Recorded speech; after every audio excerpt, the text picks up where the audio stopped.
একদম নীল। আর সূর্য মামা তো ভালোই বেরিয়ে গিয়েছে, একদম সুন্দর। পড়ার সময় হলে উঠতে টাইম লাগে 9টায়, আর পড়া না থাকলে সবাই মিলে উঠে পড়েছে 6টায়। এই যে তিনজনে, এই বড়টাও, আর এইগুলো তো আছে। আর এটা 9টার সময় উঠে, এ কিন্তু আজকে আবার উঠেছে 6টায়। ব্যাপারটা তো কিছু বুঝতে পারছি না। পড়ার সময় হলে চুপচাপ শুয়ে থাকবে, তখন বলবে 7টা বাজুক, তাই তো। গুড মর্নিং, সবাইকে জানাই গুড মর্নিং। আর আজকে আমরা সকাল সকাল বসে পড়েছি চা নিয়ে, আর এখন হচ্ছে চা পাটি। চাটা খাওয়ার পর, ভাত খাবার পরে আমরা আজকে একটু বেরুবুড়ি করতে যাব। আর কোথায় যাচ্ছি, কি করছি সেটা দেখতে থাকো, চলো। দেখো, আমরা বেরিয়েও পড়েছি। আর আজকে যাব কোথায় সেটা তো বলা হয়নি।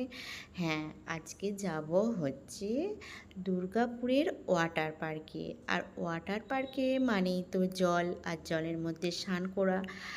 এই ব্যাপারে কিন্তু আমার ভাইপো আর আমার ছেলে খুব এক্সাইটেড, কারণ ওরা জল ঘাঁটবে, সেই জন্য ওরা কিন্তু ব্যাগপত্র গুছিয়ে নিয়েছে। আর দেখো, এখানে জঙ্গল রয়েছে একটা, এই জঙ্গলের মধ্যে মাঝে সাঝে হাতিও বেড়ায়। তাই আমরা একটু দেখে দেখেই যাচ্ছিলাম, কিন্তু হাতি আর কোথায় দেখলাম, দেখতে তো পেলাম না।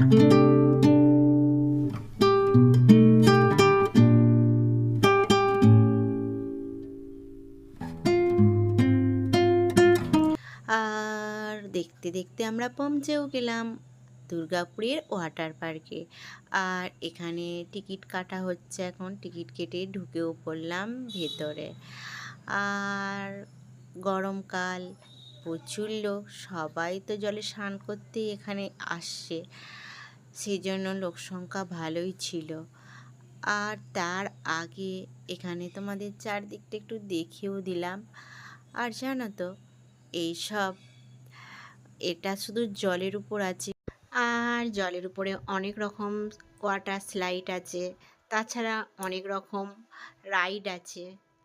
এইসবের জন্য তো আগে টিকিটটা কাটা দরকার, সেই জন্য আগে টিকিট কাটতে চলে আসা হলো। আর এখানে প্রথমে জলে নামার জন্য একটা ইয়েলো ব্যান্ড পরিয়ে দেওয়া হলো, এটা টিকিট কাটার পরেই পরিয়ে দেওয়া হয়েছে। এবার জলে তুমি যতক্ষণ ইচ্ছা থাকতে পারো, সারাদিনেও থাকা যেতে পারে।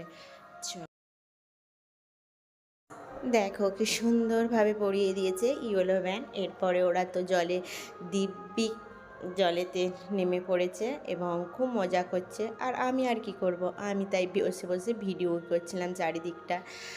আর আমি যেহেতু জামা নিয়ে যাইনি, কি আর করব, ভিডিওটাই করি, তাই বসে বসে চারদিকে ভিডিওই করছিলাম। আর ওরা মজা করেই যাচ্ছিল। আর প্রায় 3 ঘন্টার মতো ওরা জলে ছিল। আর এই জলটা না পুরো দীঘা ঢেউয়ের মতো তৈরি করা হয়েছে, মিউজিক বাজছে, মিউজিকের তালে তালে ঢেউটাও যাচ্ছে, আর আমি বসে বসে এরকম ভিডিও করছি। আর এরপরে তো আমাকে খিদেও পেয়ে গিয়েছিল, সেই জন্য ওদের দিকে জলে উঠতে বললাম যে খেতে হবে কিছু, আর তখন জলে থাকাও ভালো নয় বলে অনেক কষ্টে টেনে টুনে ওর দিকে তোলা হলো, হয়ে চললাম এবার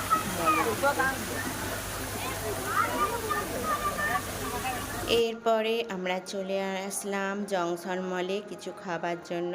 আর জংশন মলটায় আসার পর আমরা যেহেতু খিদে পেয়ে গেছে, ওরা ওইখানেও খাবার ব্যবস্থা ছিল, কিন্তু ওইখানে খেলো না, বললো না আমরা জংশন মলেই খাবো।